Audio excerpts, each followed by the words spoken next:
Buenas noches, bienvenidos a una edición más del otro lado de la realidad, una edición destinada a adentrarnos en un mundo realmente fascinante, el mundo de los símbolos, de las sociedades discretas o secretas y en concreto de una de ellas, de la masonería. Estamos tan rodeados de símbolos masónicos que creo que esta noche ustedes mismos se van a sorprender de lo muy mezclada que está nuestra sociedad con la visión masónica del mundo, hasta el punto de que el billete más conocido del planeta, la moneda internacional por excelencia, el dólar, tiene un símbolo o muchos símbolos profundamente masónicos. Uno de ellos es precisamente esa pirámide que vemos en el billete, en el reverso del billete, que es la del Novo Ordum Seculorum, un símbolo que fue diseñado en 1775 con la participación de los que iban a ser presidentes de los Estados Unidos, George Washington y Benjamin Franklin.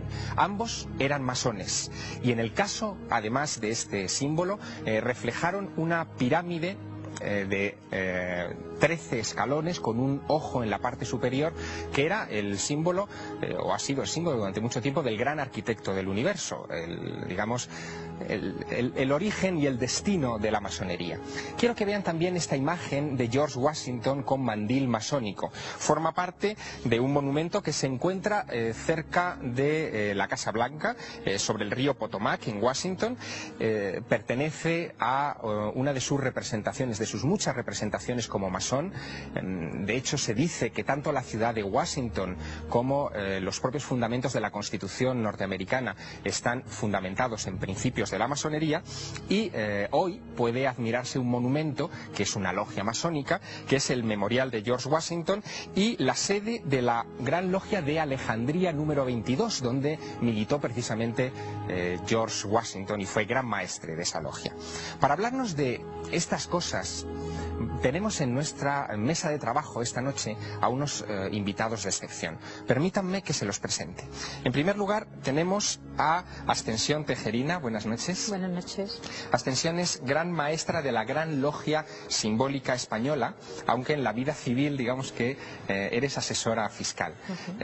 Es bastante atípico, dentro de la imagen que nosotros tenemos de la masonería, que haya una gran maestra mujer. Pues sí, en España es bastante atípico. De momento soy la única que hay, aunque en otros países sí hay grandes maestras que son mujeres, sobre todo en la masonería femenina, que evidentemente tienen que ser mujeres. Pero aquí en España es por primera vez que una mujer accede a la gran maestría. Veíamos antes a George Washington con su mandil masónico en una imagen que seguramente a muchos de ustedes les habrá parecido sorprendente. En otros países el ser masón es algo bueno, que se luce con, digamos, sin ningún problema, sin ningún recato. Aquí, en cambio, en España, esto no ha sido así durante mucho tiempo. Ahora quizá es cuando comienza a abrirse más la masonería. ¿Esto por qué ha sido así? Bueno, principalmente por la represión que ha habido durante la dictadura en contra de la masonería, ¿no? Se nos ha perseguido constantemente, incluso hasta erradicarla totalmente del país. Entonces, la diferencia está que en esos otros países donde hay una democracia consolidada, pues la masonería está como una organización más, ocupando su espacio en la sociedad. Sin embargo, en España, pues no fue así por esa represión del franquismo contra nosotros. Y después, en todo este tiempo que ya llevamos trabajando, pues hubo unos principios muy duros donde decir que eras masón todavía tenía unas connotaciones muy negativas que hacía que muchos no pudiesen decirlo. Hoy sí, eso ya está cambiando. Está cambiando afortunadamente, claro. Tenemos también en nuestra mesa de trabajo a Javier Otaola. Javier es licenciado en Derecho, masón desde 1979 y autor de este libro, La metáfora masónica. Javier, has sido además ex gran maestro, bueno, eres ex gran maestro de la Gran Logia Simbólica Española, el maestro que precedió precisamente a Ascensión Tejerina, porque esto se hace por elección, es decir, podríamos de alguna manera asociar casi incluso los fundamentos de la democracia con la masonería, ¿no? En muchos aspectos. Bueno, efectivamente, en el caso de la Logia Simbólica Española es evidente, el sistema de elección es un sistema de sufragio universal de todas las logias, con carácter digamos, territorial, y es un sistema muy participativo. Otras obediencias, otras asociaciones masónicas tienen sistemas más ponderados, en el que hay elementos no tan de democracia directa, pero es evidente que la masonería está vinculada en su origen a ese pensamiento democrático y a esa necesidad de fundar el ejercicio del poder en el consentimiento de los administrados. Quiero de todas maneras que ustedes viajen con nosotros a los orígenes de la masonería. La masonería está llena de misterios que hay que buscarlos en la época de la construcción de las catedrales, incluso en el Antiguo Egipto, en la época de construcción de las pirámides. Todo esto dota a la masonería de un entorno muy sugerente. Y para hablarnos de esto, hemos traído también a esta mesa de trabajo a Ignacio Merino. Él es escritor, está especializado sobre todo en cuestiones históricas, es colaborador de numerosas revistas históricas, y por primera vez esta noche él ha dado el paso de presentarse aquí ante ustedes como masón. Él es miembro de la logia Hermes Tolerancia número 8 de Madrid. Buenas noches. Buenas noches. Ignacio Merino, me gustaría preguntarte por esos orígenes míticos de la masonería, porque por un lado está la masonería, digamos, tradicional. Masón es una palabra francesa que significa albañil, pero por otro lado está la masonería especulativa, que sería la moderna masonería a la que tú perteneces, que digamos surge en 1717, ¿no? Sí, en efecto, la masonería moderna o especulativa surge en 1717, pero como un cauce que aglutina distintas procedencias, ¿no? Como un río con muchos afluentes que lo hacen aumentar en su caudal. Y precisamente una de las cosas que más me atrajo a mí de la francmasonería y por la que pedí el ingreso fue esos orígenes históricos tan profundos, tan enraizados, ¿no?, en la historia de la humanidad, y que se remontan, como tú has dicho, pues a babilonios, persas, egipcios, griegos, el culto de Mitra. Bueno, luego iremos comentándolo un poco, pero también por la tradición democrática que no la masonería como tal, puesto que no actúa como una institución, pero sí sus miembros han tenido en la historia contemporánea, precisamente con la masonería especulativa. Es decir, debería decir, tomado parte en los procesos democráticos más importantes de los últimos siglos, ¿no? ¿Y no resulta curioso que, por ejemplo, en estos últimos años, quizá por lo que nos decía antes Ascensión Tejerina, por la represión que en España se produjo durante el régimen de Franco, no resulta curioso que aquí se asocie la masonería como algo anti-iglesia católica y, sin embargo, sus orígenes estén vinculados precisamente a la construcción de catedrales? ¿No es algo paradójico, no? Sí, es algo tremendamente contradictorio, igual que la idea demoníaca y el prejuicio satánico casi que ha habido en España sobre la masonería, alimentado por un régimen paranoico respecto a nuestra sociedad, están basados totalmente pues en una visión desquiciada, puesto que la masonería es casi una ONG, sus fines son filantrópicos, de perfeccionamiento individual, de mejoramiento de la sociedad, de solidaridad y de fraternidad. Vayamos a los orígenes. Hay una leyenda relacionada con el origen de la masonería que tiene que ver con el arquitecto del Templo de Salomón, con Hiram Abif. Javier Otaola, el mito de Hiram Abif es curiosísimo y se basa casi también en un asesinato, ¿no?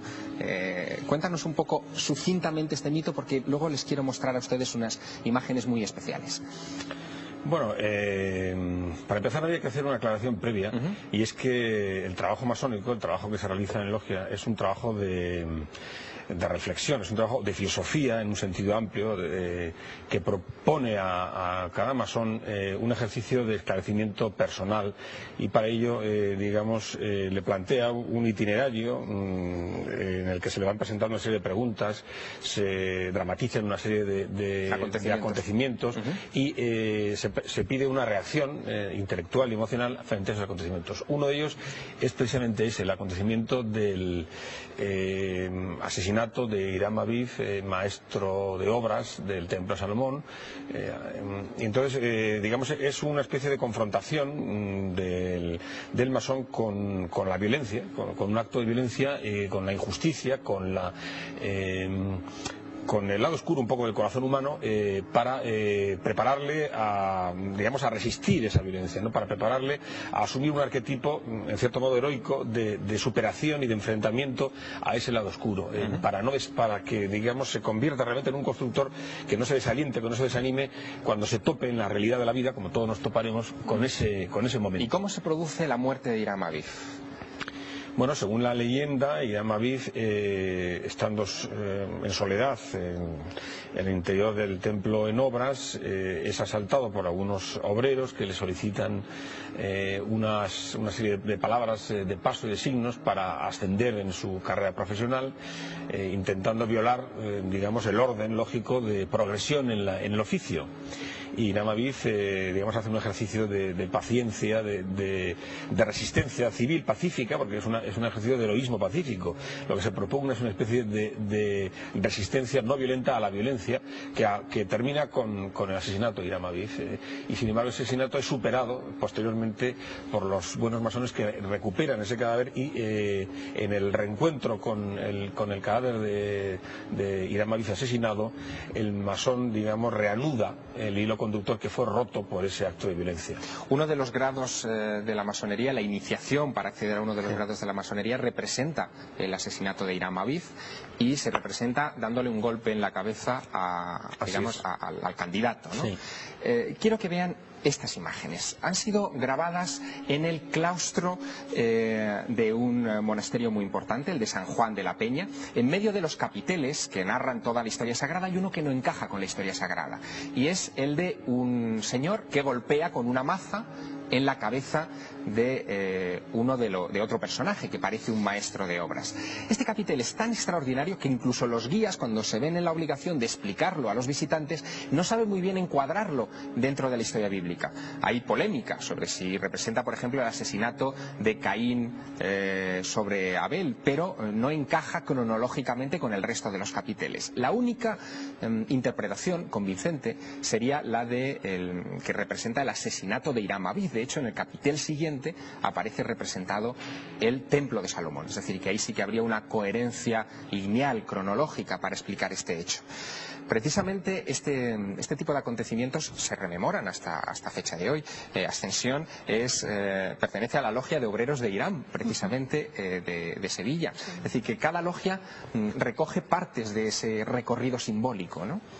Bueno, no, todas las logias trabajan con el mismo ritual y trabajan con el mismo simbolismo. Lo que pasa que después cada una de ellas le pone su impronta, su forma de ver ese método masónico, y ahí existen algunas diferencias, ¿no? Sí, para que ustedes entiendan mejor los fundamentos de la masonería, hemos accedido a una logia en Madrid y allí sus miembros nos han explicado precisamente cuáles son los artículos principales en los que se basa esta sociedad discreta.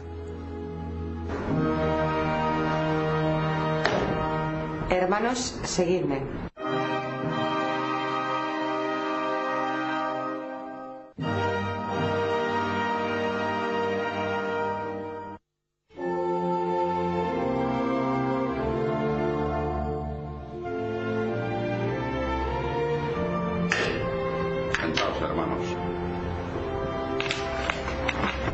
Hermanos, vamos a dar lectura a los principios generales de la orden masónica. Artículo primero. La francmasonería, institución esencialmente filantrópica, filosófica y progresiva, tiene por objeto la búsqueda de la verdad, el estudio de la ética, y tiene por divisa libertad, igualdad y fraternidad. Artículo segundo. La francmasonería tiene como deber extender hacia todos los componentes de la humanidad los lazos fraternales que unen a los francmasones esparcidos por toda la superficie de la Tierra. Artículo tercero. Es deber de un francmasón en todo momento ayudar, ilustrar y proteger a su hermano y defenderle contra cualquier injusticia. Artículo cuarto. La francmasonería considera el trabajo como uno de los deberes esenciales del hombre y honra igual el trabajo manual que el intelectual. La masonería tiene signos y emblemas de alto significado simbólicos que solo pueden ser revelados por la iniciación. Estos símbolos presiden en las formas determinadas por los distintos ritos los trabajos de los francmasones y les permiten reconocerse y ayudarse por toda la superficie de la Tierra. La francmasonería no impone ninguna interpretación dogmática de estos símbolos. La iniciación comporta varios grados. Los 3 primeros son los de aprendiz, compañero y maestro.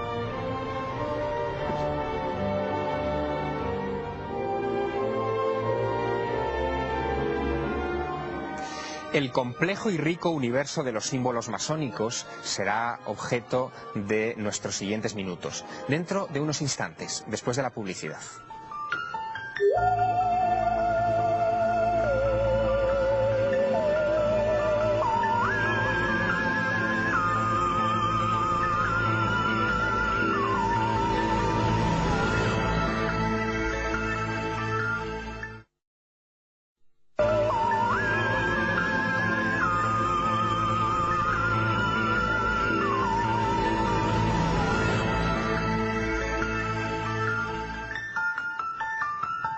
Retomamos nuestra conversación sobre el complejo y fascinante mundo de los símbolos masónicos. Les dejábamos antes de la publicidad con una explicación, digamos, de las leyes, los fundamentos en los que se basa la masonería contemporánea, pero queríamos adentrarnos también en algunos de los capítulos que más curiosidad han suscitado durante estos años. Al fin y al cabo, la masonería es una sociedad discreta, secreta antiguamente, de la que no teníamos mucho conocimiento los que no estábamos en ella.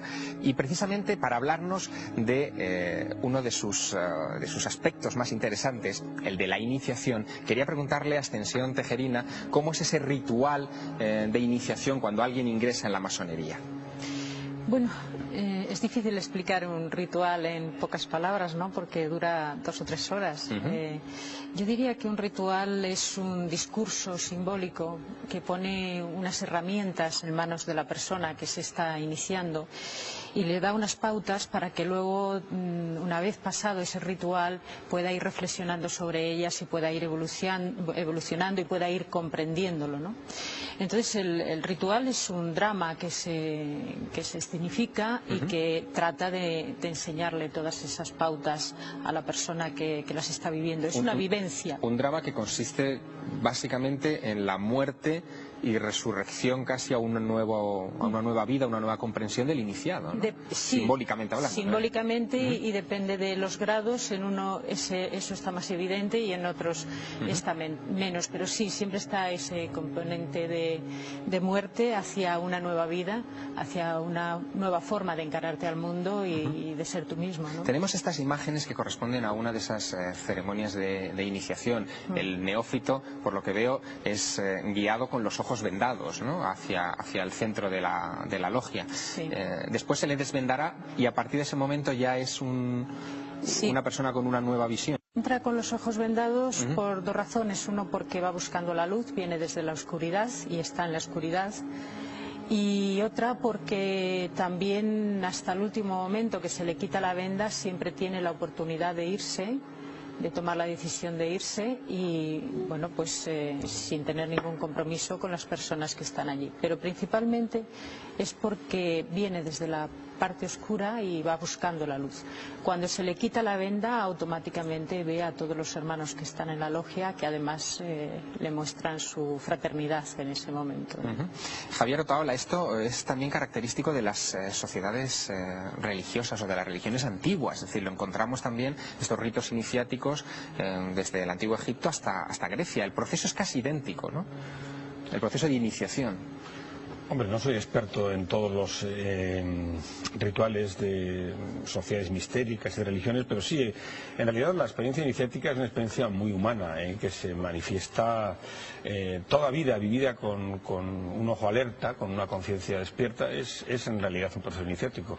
Iniciación no es ningún acontecimiento mágico o sacramental, sino que es toda aquella experiencia, conocimiento, encuentro, o realidad que tiene tiene capacidad para transformarnos, que nos hace distintos a como éramos antes de pasar por ese trance, ¿no?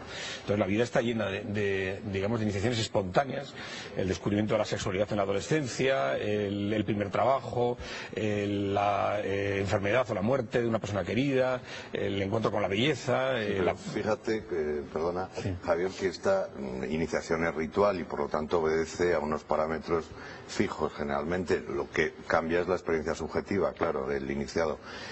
Y efectivamente en la masonería recogemos algunos aspectos de iniciación muy antiguos, ¿no? En el Eleusis, por ejemplo, todos los ritos mistéricos ya se hacían cosas muy parecidas, se despojaban de los metales los que se iniciaban, que es algo que se sigue haciendo en masonería, por ejemplo, o entre los gnósticos, todos los 3 grados de purificación, perfección, iluminación. Fíjate, hay otra cosa muy curiosa, las logias, como vemos aquí en estas imágenes, los techos de las logias suelen estar pintados de azul con estrellas, que es igual que sucede en los templos egipcios, que por cierto tú visitaste Egipto hace poco y lo pudiste comprobarlo, ¿no? Efectivamente, y los de Mitra, por ejemplo, los templos del mitraísmo pues tienen la misma construcción que los masónicos, es una bóveda celeste orientada hacia oriente. Y pues también ha recogido la masonería este diseño, digamos, para su... Ignacio Merino, hemos visto en esas imágenes de la iniciación anterior que los que participaban llevaban una serie de prendas inusuales. Una de ellas, la más típica, la más famosa, es el mandil masónico que veíamos también en George Washington al principio del programa. Nos has traído algunas muestras. Te rogaría, por favor, que nos los explicaras un poco, ¿no? Pues sí, bueno, en primer lugar ese mandil blanco que vemos en el vídeo es el mandil de aprendiz, que originalmente era de piel de borrego. Y que creo que en sitios como en Inglaterra, Estados Unidos, aún se conserva de esa forma original. Nosotros en este tremendo display que hemos hecho aquí no incluimos el mandil blanco, sino unos de grados mayores, de maestros. ¿Nos los puedes mostrar? ¿Sí? Pues sí, por ejemplo, este o este otro. Y que naturalmente se utilizan durante los ritos. Se utilizan siempre con unos collares que dependen de la función. Por ejemplo, este es el de primer vigilante con su insignia específica. Hay otro tipo de insignias, la del maestro de ceremonias, la del secretario. Muchos elementos de la arquitectura, porque esta que nos mostrabas es una plomada, por ejemplo, ¿no? Claro, porque realmente la masonería viene, todo el origen es de la construcción, y no solo de los constructores medievales, que tanto se dice y tanto gusta al marxismo, porque viene del proletariado, pero no solamente eran los que desbastaban la piedra, sino los maestros constructores, yo creo, y esto es una opinión subjetiva, y los masones además somos tolerantes y nos gusta especular filosóficamente. Yo creo que descendemos directamente o que recogemos la tradición de los grandes constructores de Babilonia, por supuesto de Egipto, de aquellos hijos de la luz que levantaban 3 cosas, ¿no? Moradas para la sabiduría, para los dioses, moradas para la fuerza, que eran los reyes, y moradas o estatuas para la belleza, donde moraba esto de la belleza, ¿no? Ascensión Tejerina, antes, en la antigüedad, se supone que masones eran los constructores, los arquitectos. De hecho, muchos arquitectos después, en nuestros días, son también masones o han pertenecido a la masonería, incluso muchos diseñadores de ciudades. Luego veremos algunas cosas muy curiosas.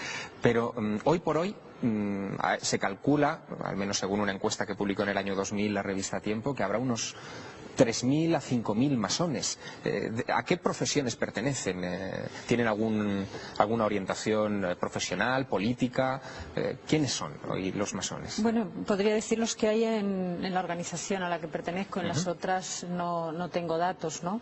Pero yo creo que hay todo tipo de personas. Hay abogados, hay profesores de instituto, catedráticos de universidad, hay fontaneros, hay electricistas, hay no sé, gente que trabaja en la administración, por supuesto hay políticos, hay leñadores, bomberos. O sea, exacto, hay un amplio número porque en realidad, de profesiones, porque en realidad lo único que se pide es que tengan un deseo de trabajar, de reflexionar, de estar en el mundo, de comprometerse con la sociedad y con el mundo que nos rodea, y ahí pues cabe cualquier profesión.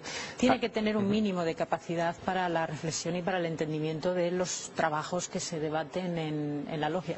Pero eso es lo máximo que se puede pedir, ¿no? Tan amplio espectro social forzosamente ha dejado huellas en todas partes. Símbolos masónicos, nombres masónicos se encuentran prácticamente en todos los lugares. En Madrid también. Hay un Madrid masónico. Probablemente ustedes hayan paseado por sus calles y no se hayan dado cuenta de la vinculación que tienen con algunos de los símbolos que tenemos esta noche desplegados sobre nuestra mesa de trabajo. Por ejemplo, nombres de calles. Ignacio Merino, en la zona de La Latina hay un montón de calles como esta, Mediodía Grande, que es un término masón, Mediodía Chica, la calle de Luciente, de Oriente. Todos estos son términos masónicos muy específicos, ¿no? Sí, unos más que otros, y yo creo que tiene mucho que ver con esa zona de La Latina, además, que se hizo a finales o a mediados del 18, que va a dar justo a la Ronda de Toledo, a una de las afueras sur de la ciudad. Es en el momento máximo, cuando están surgiendo las logias en España. Por un lado están muy perseguidas, porque ya Carlos III las persiguió bastante, pero hay un espacio ahí de tiempo, que es el reinado de Fernando VI, que son 12 años, en las que además se crean muchas academias, incluida la de Bellas Artes, en la que yo creo que sí hubo esto es una creencia, no está muy documentado desde luego, sí que hubo una expresión de signos masónicos que podemos todavía encontrar en las calles y en los monumentos de Madrid. Y en los monumentos, ¿no? Incluso en edificios importantes. Por ejemplo, la fachada del Ministerio de Agricultura. Ahí encontramos algunos elementos realmente significativos, sobre todo a la entrada, ¿no? Por ejemplo, bueno, tenemos la maza, tenemos la escuadra. Son cosas que se colocan ahí por azar, ¿o tú crees que hubo una intención masónica de alguna manera? Bueno, aquí hay varias interpretaciones. Efectivamente, estas cariátides pueden ser pueden representar simbólicamente los oficios, y al mismo tiempo es en otra época de esplendor masónico, como es el final del 19 o el último tercio de esplendor masónico en España, porque con la Primera República hubo un florecimiento, quiero decir, paralelamente a la Primera República hubo un florecimiento inmenso. Entonces es muy probable que el arquitecto, el escultor, el hombre que desbastaba esa piedra fuera masón, o que hubiera incluso un objetivo, una intención directa, ¿no? En poner esos símbolos. Libertad, igualdad, fraternidad, 3 palabras asociadas sobre todo a la Revolución Francesa, Javier Otaola, pero que también pertenecen al credo de los masones. ¿Qué fue antes? ¿La parte masónica o la parte revolucionaria? ¿O tenían algo que ver? Yo creo que la asunción por parte de la masonería francesa de ese lema es posterior a la Revolución. La masonería jugó un papel, en cierto modo, indirecto en el proceso de la Revolución Francesa, como caja de resonancia de un movimiento ideológico que estaba en la sociedad, que no venía dado por la masonería.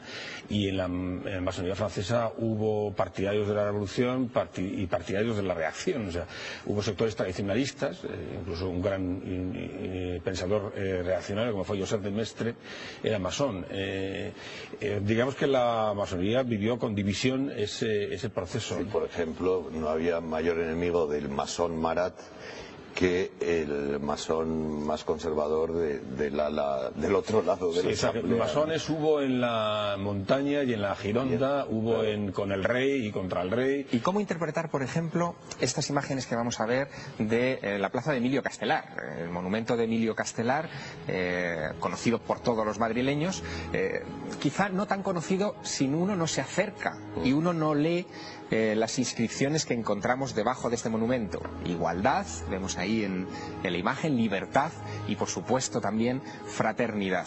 Quiere decir que Emilio Castelar era masón, que hubo gente también notable aquí en España que rigió los destinos políticos de este país que estaban vinculados a la masonería. Lo que pasa es que yo creo que ese lema ya forma parte, digamos, de la tradición política francesa, va más allá de la masonería. De hecho, en todos los edificios públicos de Francia aparece ese lema.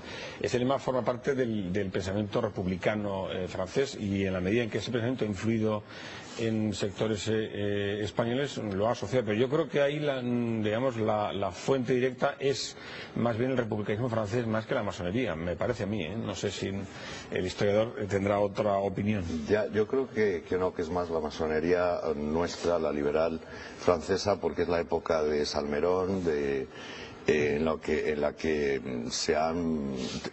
ha habido grandes maestros que han sido presidentes de la Primera República, ¿no? Y entonces el lema forma parte de su filosofía vital, y aparece en los monumentos funerarios o vitales, en fin, que se hacen en que es extraordinario, de una belleza tremenda, desde Benlliure, ¿no? Pues está recogido yo creo que está recogido el ideario masón, como se ve, por supuesto, en los panteones. En los panteones. Fíjense ustedes que hemos tratado de encontrar rastros masónicos en la vida de algunos notables representantes de la política española, especialmente durante la Primera República. Y hemos encontrado en el cementerio civil de la Almudena una serie de tumbas muy particulares en las que aparecen esos signos masónicos.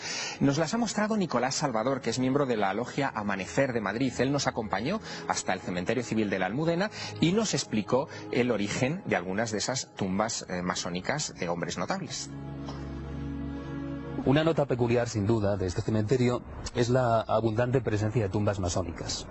¿Qué son tumbas masónicas? Lógicamente tumbas en las que están enterrados cuerpos de masones. Su importancia radica precisamente en que aparecen símbolos propios de la masonería. Aparecen escuadras y compases, aparecen 3 puntos, aparecen columnas, aparecen templetes. Aparecen, en suma, todos aquellos elementos que forman parte del mundo imaginario de la masonería. Esa es su nota singular. La piedra es el elemento base del conocimiento del masón. El masón pule su piedra. Su piedra es una imagen de su propia persona, de su propio ser interior, ¿no? Y por suerte, para los madrileños, este cementerio está rebosante de esos signos. A Nicolás Salvador le llamó especialmente la atención la tumba de Nicolás Salmerón, que fue presidente de la República, incluso también ministro de Gracia y Justicia en 1873, un notabilísimo político y filósofo del siglo XIX. Nos lo explica.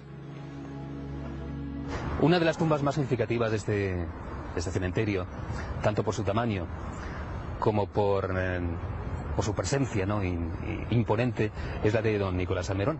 Fue gran maestre en el año 1883, al menos así figuran los estadillos de la época, y sucedió en el cargo a don Manuel Becerra. Pi Margall ostentó también la presidencia de la República, fue asimismo masón. Desconocemos exactamente en qué obediencia militó, entre otras razones porque durante el periodo oscuro del franquismo, pues una gran parte de la documentación que obraba en las logias, en poder de las logias, pues fue lógicamente eliminada. Don Ramón Chíes también fue una figura preeminente de la masonería española, fue figura asimismo del libre pensamiento, y se puede observar como su tumba recoge prácticamente una síntesis de la simbología masónica. En ella aparecen los 3 puntos, en ella aparece el triángulo, es una tumba sólida, una tumba que pretende ser una especie de nave hacia la eternidad. Javier Otaola, ¿no resulta llamativo imaginarse a personajes tan notables como estos de los que nos hablaba Nicolás Salvador, haciendo esos rituales, poniéndose el mandil masónico? ¿Cuál es la función exacta del ritual? Es decir, a ojos de un profano queda como un poco chocante, ¿no?, incluso casi ridículo, ¿no? Sí, pues es cierto, en realidad ese es el objetivo, aunque pueda parecer paradójico. En realidad, al menos desde mi punto de vista, porque la masonería admite aproximaciones muy diversas, el fin último del método masónico, esa dramatización, esa utilización de símbolos y de ritos, es precisamente el de desfamiliarizarnos de las máscaras sociales en las que nos protegemos de nuestra vida ordinaria, que consumen en realidad nuestra capacidad de ser originales, que nos, digamos, troquelan en función de presiones externas a nosotros y que nos impiden llegar a dialogar con lo más genuino de nosotros mismos. Para que una persona, digamos, pueda llegar a esa intimidad consigo mismo, tiene de alguna forma que liberarse, aunque sea metodológicamente, de esa superestructura que nos impone en la vida cotidiana y el mundo profano, ¿no?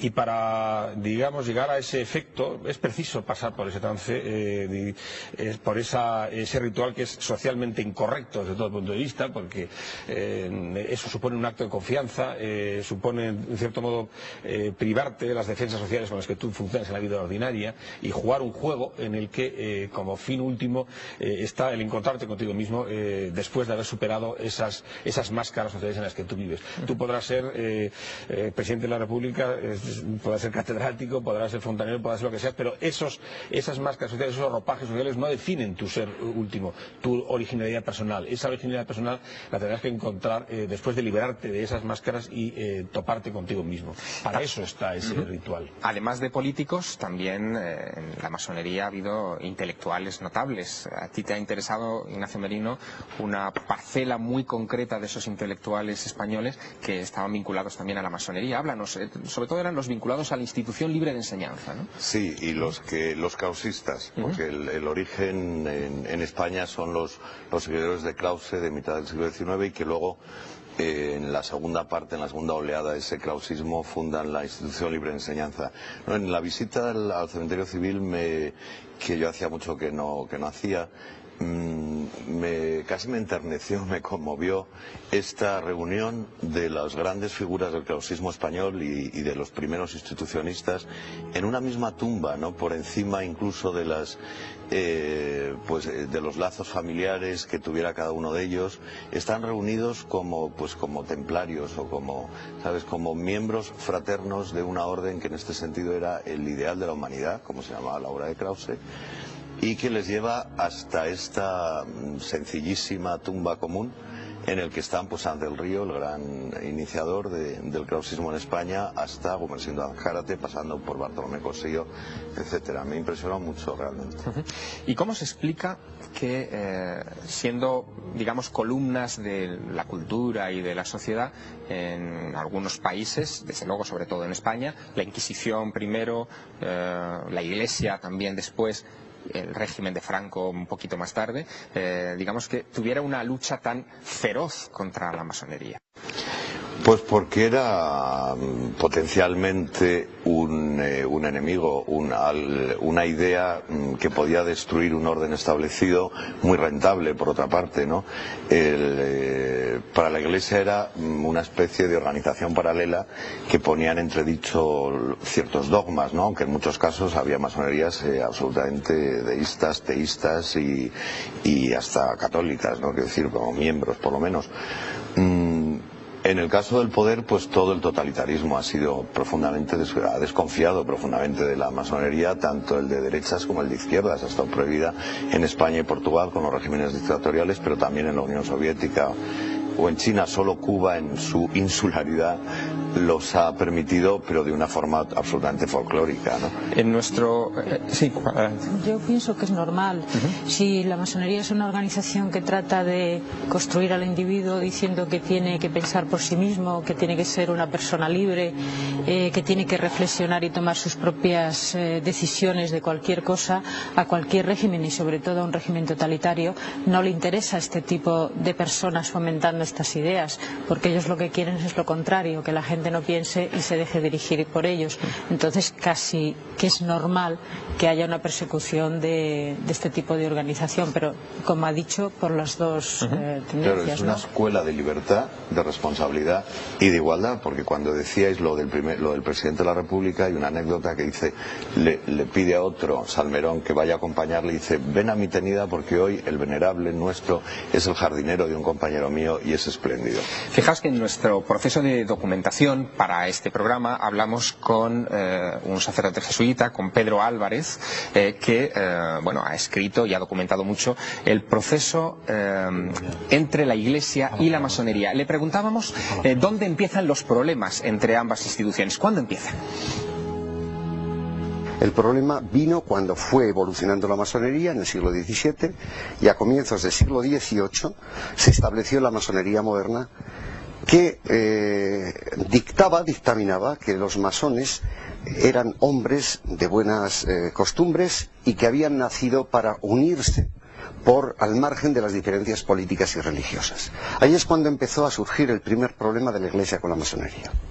Por razones políticas, porque mantenían un secreto derivado de su carácter esotérico, la masonería vio mal la Iglesia Católica vio mal a la masonería, al igual que lo veían otros países, tanto de índole católica como protestante, que prohibieron la presencia de masones en sus terrenos en razón del secreto.